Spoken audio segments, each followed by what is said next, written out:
Assalamualaikum dan selamat pagi kepada semua yang ada dalam Google Meet ini.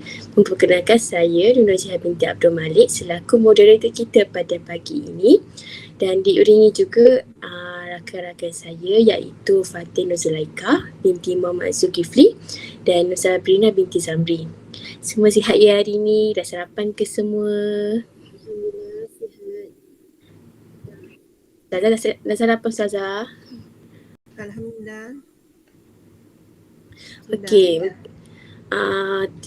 Terutama sekali saya ingin mengucapkan kepada Ustazah Siti Hajar binti Hashim sudi meluangkan masa dan menjadi panel kami untuk wawancara kita pada hari ini. Selamat datang Ustazah. Ya, Alhamdulillah. Okey, untuk maklumat semua pada hari ini, panel kita pada hari ini merupakan seorang ustazah yang berasal dari Kota Tinggi Johor dan merupakan seorang guru besar di Sekolah Agama Firdaus Semencu. Beliau telah menjadi seorang guru selama 33 tahun dan saya yakin dengan pengalaman beliau selama menjadi guru di sekolah agama ini akan membantu kita dalam mengumpulkan maklumat berkenaan tajuk iaitu konsep batasan aurat dan busana muslimah menurut perspektif Islam. Okey, wawancara kita pada hari ini tidak akan mengambil masa yang lama, lebih kurang 30 minit hingga 40 minit sahaja. Wawancara ini akan dilakukan secara santai dan secepat yang mungkin. Ya Ustazah? Saya santai saja. Okey, baiklah. Okey, baiklah, boleh kita mulakan wawancara kita pada hari ini ya. Okey, wawancara ini saya akan mulakan dengan soalan yang pertama daripada saya. Okey, Ustazah, saya nak tanya soalan pertama saya. Di dalam Islam, aurat sangat penting dalam kehidupan kita. Okey, bolehkah Ustazah terangkan serba sedikit berkenaan konsep aurat menurut Islam yang umum untuk lelaki dan perempuan dan bila diwajibkan mereka sepatutnya menutup aurat? Baik. Alhamdulillahirrabbilalamin. Wassalatu wassalamu ala asyrafil anbiya mursalin Sayyidina Muhammad wa ala alihi wa sahbihi ajma'in. Rabbi shrah li sadri wa yassir li amri wa hlul 'uqdatam min lisani yafqahu qawli. Alhamdulillah, pada pagi ini kita dapat bersama-sama untuk membincangkan tentang aurat dari segi perspektif Islam.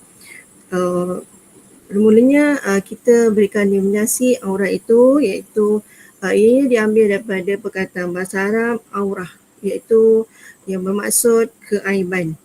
Dari segi fiqh ialah bahagian tubuh badan seseorang yang wajib ditutup dan dilindungi dari pandangan umum. Itu dari segi definisi aurat itu sendirilah. Dan aurat bagi perempuan adalah seluruh tubuh badannya kecuali muka dan tapak tangan, dan aurat lelaki adalah daripada pusat hingga ke lutut. Jadi perintah menutup aurat ini adalah kita ambil daripada ayat Quran surah Al-Ahzab ayat yang ke-33 yang bermaksud, dan hendaklah kamu tetap diam di rumah serta janganlah kamu mendedahkan diri seperti yang dilakukan oleh orang-orang jahiliyah zaman dahulu. Dan dirikanlah solat serta berikanlah zakat dan taatilah kamu kepada Allah dan Rasulnya. Sesungguhnya Allah, iaitu perintah kamu dengan semuanya itu, hanyalah kerana tidak menghapuskan perkara-perkara yang mencemarkan dari kamu, wahai ahlul bait, dan hendak membersihkan kamu sebersih-bersihnya dari segala perkara yang keji. Jadi kita ambil daripada perintah Allah Ta'ala ini untuk mewajibkan setiap wanita itu menutup aurat.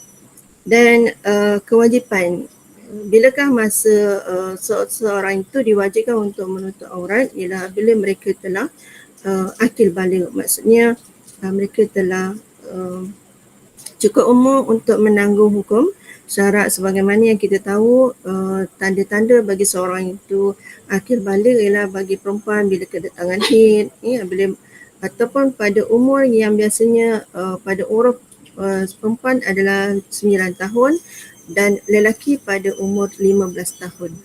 Jika pada waktu umur itu mereka tidak lagi balik, maka kita tengok pada perubahan-perubahan yang ada pada tubuh badan mereka. Itu dikira sebagai telah balik.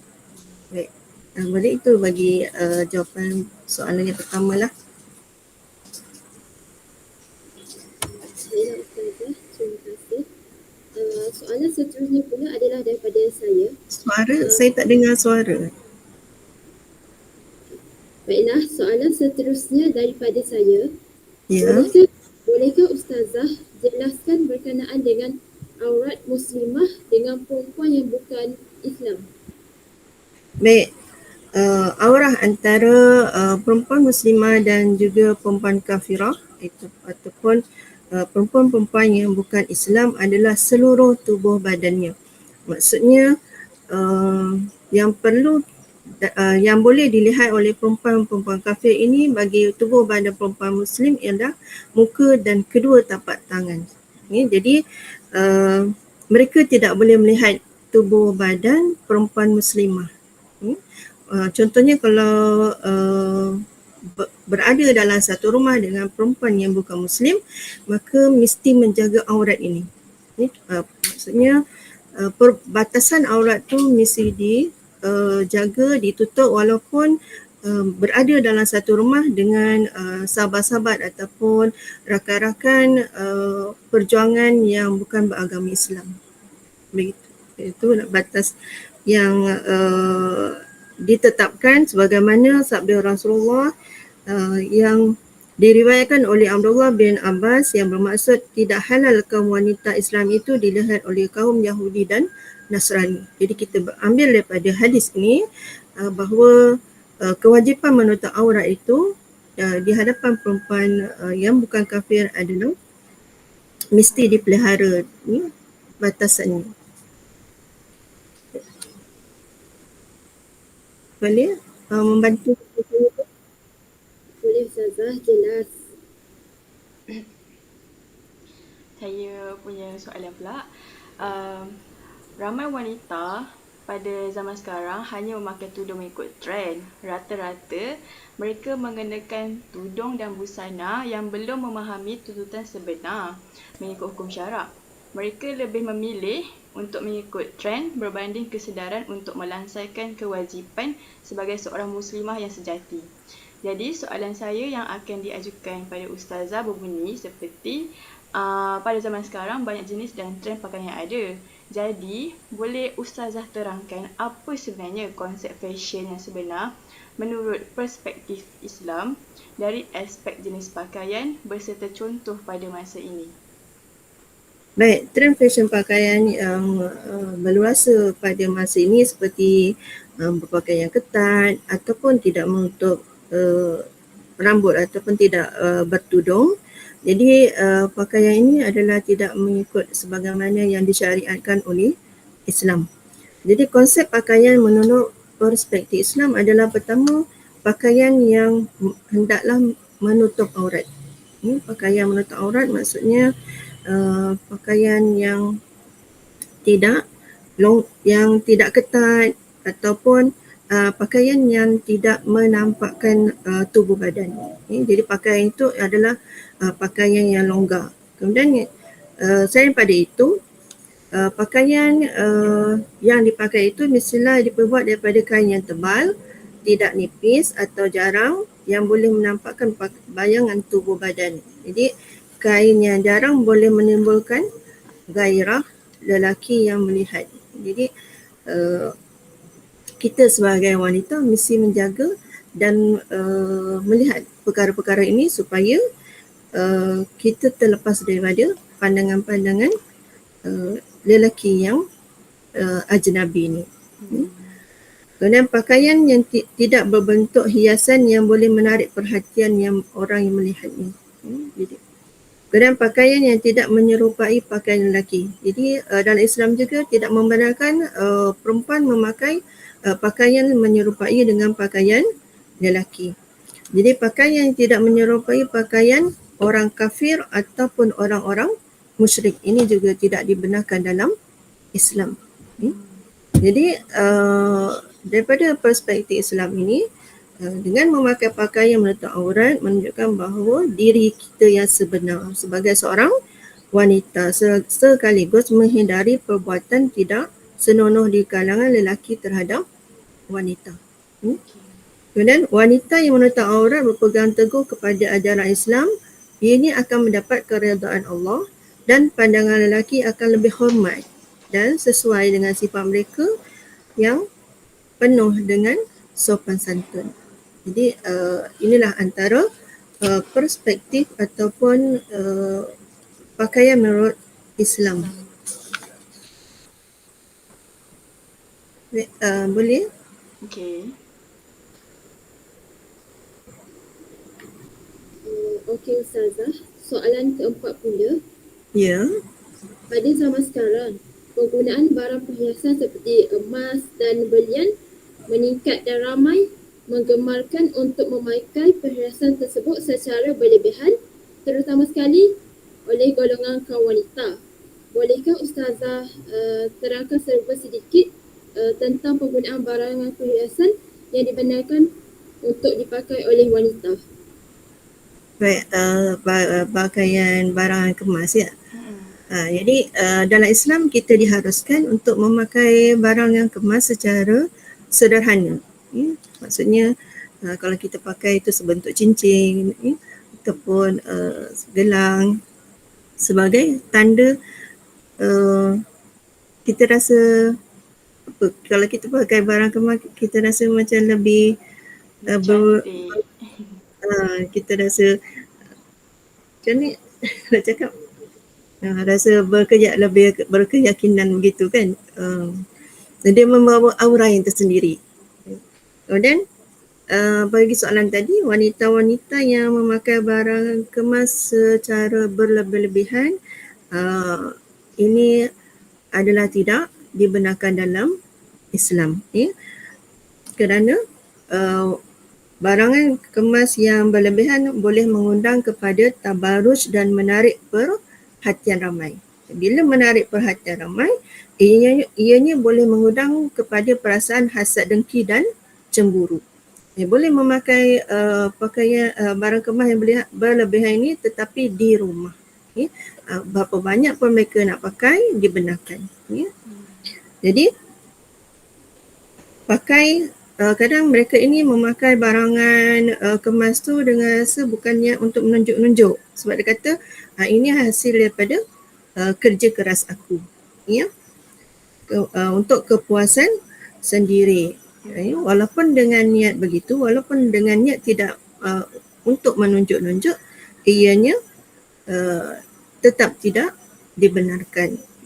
Sebaliknya di halayak ramai kenalah berpakaian sederhana, yang sedikit, sebagaimana kita pun dalam Islam Allah Ta'ala selalu pesan suruh kita melakukan apa jua perkara dengan bersederhana.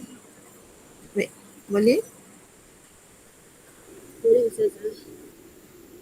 Baiklah, soalan yang kelima. Apa pandangan Ustazah sebenarnya tentang pemakaian tudung fashion turban yang banyak dipakai oleh remaja wanita zaman sekarang? Dan boleh Ustazah ulas sedikit fashion pemakaian tudung turban ini kerana dia agak popular mahupun di dalam golongan wanita yang pertengahan usia. Baik, pakaian tudung fashion turban. Jadi sekarang ni ramai yang memakainya itu. Jadi hukumnya adalah berdosa. Kerana tidak mengikut kepada syariah Islam. Kita tak salah untuk berfashion, tapi fashion ini adalah tidak dibenarkan. Kenapa? Kenapa fashion ini dilarang dalam Islam? Antaranya yang pertama ialah menyerupai bonggol unta. Yang pertama menyerupai bonggol unta sebagaimana dalam hadis Rasulullah SAW yang bermaksud para wanita yang berpakaian tetapi telanjang berlengguk-lengguk kepala mereka seperti bonggol unta yang bergoyang-goyang. Wanita seperti itu tidak akan masuk syurga dan tidak akan mencium baunya, sedangkan baunya dapat tercium selama perjalanan sekian dan sekian. Ini hadis daripada riwayat Muslim. Jadi kat situ kita dapat faham bahawa ianya tidak benarkan. Kemudian yang kedua ialah menyerupai sesuatu kaum. Yang mana ada disebutkan dalam hadis, sesiapa yang menyerupai suatu kaum maka dia dalam kalangan mereka. Diriwayatkan daripada beberapa orang sahabat, antaranya Abdullah bin Umar, Huzaifah bin Al-Yaman dan Anas bin Malik. Itu hujah yang kedua lah, kerana passion mereka itu seperti kaum Sing kan, dia bersilang kat depan tu. Kemudian yang ketiganya, turban tu tak labuh. Ya. Daripada surah Al-Ahzab ayat 59 yang bermaksud, wahai Nabi, suruhlah isteri-isterimu dan anak-anak perempuanmu serta perempuan-perempuan yang beriman supaya melabuhkan pakaiannya bagi menutup seluruh tubuhnya semasa mereka keluar. Cara yang demikian lebih sesuai untuk mereka dikenal sebagai perempuan yang baik-baik. Maka dengan itu mereka tidak diganggu, dan ingatlah Allah Maha Pengampun lagi Maha Mengasihani. Jadi ini adalah dari perintah Allah Ta'ala supaya kita melambungkan tudung kita supaya menutupi apa yang ada di bahagian hadapan kita. Ya. Kemudian yang keempatnya adalah sama menyerupai rahib. Itu juga antara sebab kenapa fashion ini tidak dibenarkan dalam Islam. Ya. Jadi apapun untuk berfashion tidak salah asalkan ianya tidak bersalahan dengan hukum agama. Itu saja. Okey, soalan seterusnya daripada saya. Okey, Ustazah, saya ingin bertanya berkenaan aurat. Apakah pandangan Ustazah berkenaan dengan penggunaan stokin yang berwarna kulit yang sering dipakai oleh golongan wanita? Baik, pemakaian stokin yang berwarna kulit, ya. Jadi ianya dibenarkan sebagaimana dianya separas, maksudnya mengikut ukuran stokin itu sendiri, bukan penggunaannya seluruh anggota badan. Bila kalau penggunaannya seluruh anggota badan yang menyerupai warna kulit, itu tidak dibenarkan. Tapi kalau hanya pada stokin saja, maka ia dibenarkan. Itu jawapan saya.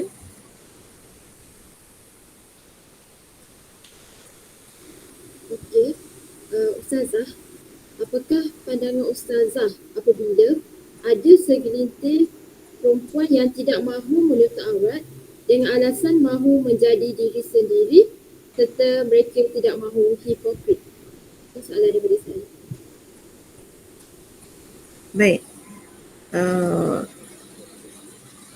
Hukum, mereka rasa untuk jadi diri sendiri, tak nak mengikut peraturan ataupun undang-undang Allah untuk menutup aurat. Dia rasa bebas, ya. Dia dengan diri dia. Jadi dari segi hukum adalah hukumnya berdosa besar, ya. Tidak menutup aurat ni adalah berdosa besar. Sebagaimana hadis Nabi riwayat Muslim, 2 golongan dari ahli neraka yang belum pernah aku lihat mereka, iaitu satu kaum yang memiliki pemukul seperti ekor lembu yang mereka gunakan untuk memukul orang, dan wanita-wanita yang berpakaian tetapi bertelanjang.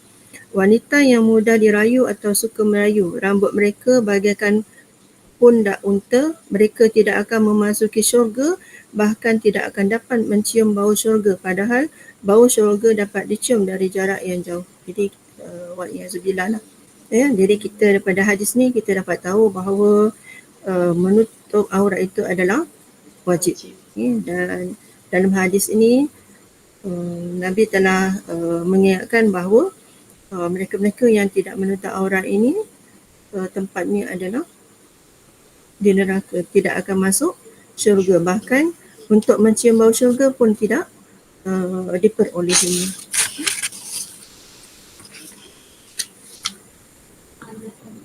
Okey, soalan yang kedua terakhir daripada saya. Boleh Ustazah jelaskan cara-cara untuk menggalakkan lagi umat Islam zaman sekarang mengekalkan imej menutup aurat dari mengikut syariat Islam melalui pengaruh media sosial? Baik, menutup aurat daripada pengaruh media sosial. Jadi kita sekarang banyak dunia sekarang dalam pembangunan IT sekarang. Jadi kita boleh dapatkan maklumat, ilmu-ilmu mengenai menutup aurat ini daripada kalangan para pendakwah-pendakwah kita. Jadi daripada situ kita akan dapat banyak ilmu yang boleh membantu kefahaman mereka dalam hukum untuk menutup aurat. Jadi itu atas pilihan mereka, sama ada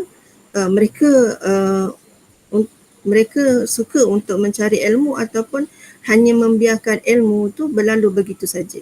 Jadi sekarang dah tidak ada alasan ataupun sebab untuk menyatakan yang mereka tu tidak tahu. Sebab banyaknya perkembangan dakwah di alam maya. Jadi mereka boleh mencari info-info itu dengan sebaik-baiknya.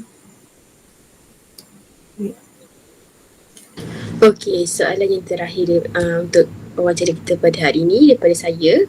Okey, situasinya ibu bapa zaman kini kurang indah tentang pendedahan aurat anak-anak mereka dari kecil lagi, dan ada yang bangga dengan aurat anak mereka sehingga kebesar seperti tak pakai tudung, baju singkat, baju nampak pusat ke apa ke. Okey, soalan saya, apakah pendapat Ustazah mengenai isu ini dan bagaimana kita untuk mengubah masalah ini dari berleluasa? Baik, anak-anak ni peranan ibu bapa. Jadi cara pemakaian anak-anak ni adalah daripada didikan. Didikan di rumah itu sendiri daripada ibu bapa mereka sejak mereka kecil untuk menerapkan bagaimana cara pakaian dalam Islam yang perlu diikuti supaya aurat mereka dapat dijaga dan dilindungi. Jadi peranan ibu bapa itu adalah penting. Jadi sejak daripada mereka sebelum akhir balik sepatutnya sudah diasuh, sudah diajar untuk menutup aurat. Jadi bila daripada kecil sudah diasuh dan dilatih, maka akhirnya bila dewasa mereka akan mudah mengikut untuk menutup aurat dan tidak mengikut kepada trend-trend yang berlaku pada masa kini lah. Jadi bagi ibu bapa yang membiarkan anak-anak mereka untuk terus tidak menutup aurat ini, hukumnya adalah mereka menanggung dosa-dosa anak mereka ataupun isteri-isteri mereka yang tidak menutup aurat. Jadi untuk itu jawapan saya dan kesimpulannya. Jadi kesimpulan daripada perbicaraan kita pada hari ini iaitu yang pertamanya, Islam meletakkan syarat berpakaian yang tegas ke atas wanita kerana mengangkat martabat wanita itu kepada kedudukan yang tinggi dan mulia. Tapi sebaliknya, kalau mereka tidak menerima, tidak patuh kepada arahan Allah, ingkar kepada perintah Allah ini, maka mereka akan mendapat kehinaan di dunia dan di akhirat. Jadi wa'alaikumsalam. Kemudian yang keduanya, setiap wanita wajib menutup aurat dengan sempurna apabila keluar rumah untuk keperluan tertentu yang diizinkan oleh syarak. Yang ketiganya, ibu bapa dan suami sebagai ataupun ketua masyarakat turut bertanggungjawab untuk memastikan wanita di bawah jagaan mereka mematuhi hukum menutup aurat itu. Dan yang keempatnya, mana-mana wanita yang belum menepati syarat-syarat jilbab yang Allah perintahkan, maka mereka perlulah berazam bersungguh-sungguh untuk mentaati perintah Allah bagi penjagaan aurat mereka. Itu saja. Okey, dengan berakhir jawapan yang diberikan Ustazah, maka berakhirlah wawancara kita pada hari ini. Sebelum tutup rakaman wawancara hari ini, saya ingin mengucapkan ribuan terima kasih kepada Ustazah kerana telah membantu kami menjawab soalan-soalan yang diberikan dengan ringkas dan padat ya. Okey, terima kasih juga kepada ahli-ahli kumpulan saya dalam membantu menjadikan wawancara ini. Terima kasih sekali lagi Ustazah telah memberi kami peluang untuk wawancara Ustazah. Dan membantu kami mengumpulkan maklumat ya Ustazah. Okey. Kami sangat hargai jasa dan pengorbanan Ustazah meluangkan masa dengan kami. Okey. Dengan itu yang buruk daripada kami, yang baik daripada Allah Subhanahu Wa Taala. Sekian, terima kasih Ustazah. Ya, Assalamualaikum warahmatullahi wabarakatuh. Ianya dapat membantu anak-anak sekalian. InsyaAllah. Amin.